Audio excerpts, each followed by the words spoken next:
तिथि, उसके समय और उसके दिनांक का अनुमान लगाया जाता है। जब समान रसायन प्रक्रिया में हमेशा समान उत्पाद ही उत्पन्न होता है और जब लाखों करोड़ों किलोमीटर दूर भेजा हुआ अंतरिक्ष यान अपने सटीक लक्ष्य पर पहुंचता है, तब ये सिद्ध होता है कि कैसे वैज्ञानिक परिघटनाओं में नियतिवाद होना आवश्यक है।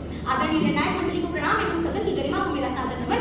सदन पटल पर प्रस्तावित विषय के पुरजोर विपक्ष माने पर समझना होगा कि भौतिक और रसायन वैज्ञानिकों का एक सर्वे बताता है कि प्रयोगशालाओं में दोहराव की संभावना 80 से 90% तक होती है और मेरा प्रतिपक्ष इतनी बड़ी संभावना को यहाँ आकर भ्रम घोषित करके जाता है। विपक्ष के आधार पर मैं अपना भार 2 आयामों पर सिद्ध कर सकती हूँ। सर्वप्रथम यदि मैं ये सिद्ध कर दूं कि कैसे विज्ञान और वैज्ञानिक परिघटनाओं का मूल तत्व नियतिवाद में होता है, और दूसरा यदि मैं ये सिद्ध कर दूं कि संज्ञानात्मक तत्व जो है, संज्ञानात्मक जो अपने आप की प्रक्रिया होती है, उसके जो पैमाने हैं वो अपने आप में नियतिवाद और वैज्ञानिक परिघटनाओं से मेल नहीं खाते हैं, तो सदन में मेरा भार सिद्ध हो जाएगा।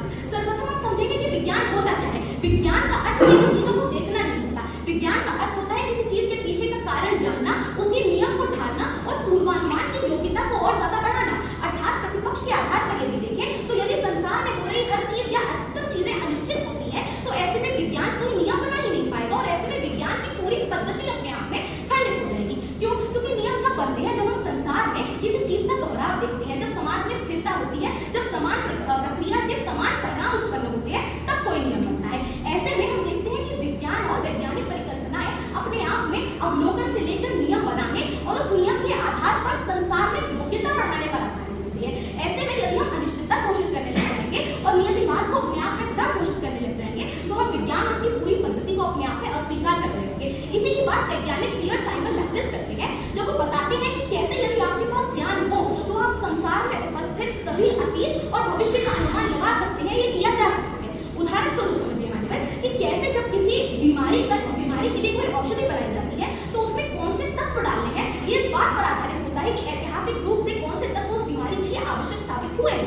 अर्थात हम ये सिद्ध करते हैं कि कैसे यदि नियतिवाद नहीं होगा और वो भ्रम होगा तो कोई भी औषधि किसी भी बीमारी का इलाज कभी कर ही नहीं पाती, किंतु ये तथ्यात्मक रूप से गलत साबित होता है। दूसरी ओर जब हम संज्ञानात्मक भ्रम की बात करते हैं तो संज्ञानात्मक भ्रम कोई चीज तब होती है जब उसकी धारणा और वास्तविकता में अंतर होता है, किंतु जब हम नियतिवाद की बात करें तो जो चीज हम देख रहे हैं, जो हम समझ रहे हैं, वो हो रही है। क्यों? क्योंकि वैज्ञानिकों ने इसको प्रयोगशाला में सिद्ध किया है। कैसे? जब हम बात करते हैं गुरुत्वाकर्षण की, तो ये कोई बोली हुई या तर्क दी हुई चीज नहीं है, ये तथ्यात्मक रूप से सिद्ध की हुई चीज है जो प्रयोगशालाओं में सिद्ध की जा सकती है। और अपने आप में सिद्ध की हुई चीज को जब हम देखते हैं तो वो भ्रम घोषित नहीं की जा सकती। कैसे? उदाहरण के रूप में न्यूटन के जो सिद्धांत हैं वो जब सदियों तक अपने आप में माने जाते हैं, जब ओम के सिद्धांत के तौर पर जब आप सर्किट में वोल्टेज एक अनुमान तक बढ़ाएंगे तो करंट एक निश्चित अनुपात तक बढ़ेगा। जब ऊपर से गिरी हुई चीज हमेशा नीचे ही गिरेगी और जब पानी अपने आप में हमेशा 100 डिग्री सेल्सियस पर ही उबलेगा। ये सारी बातें इस बात का प्रमाण है कि कैसे जो अपने आप में वैज्ञानिक परिघटनाएं हैं उसमें जो नियतिवाद है ये केवल और केवल एक धारणा नहीं है बल्कि वास्तविकता है। प्रश्न नाम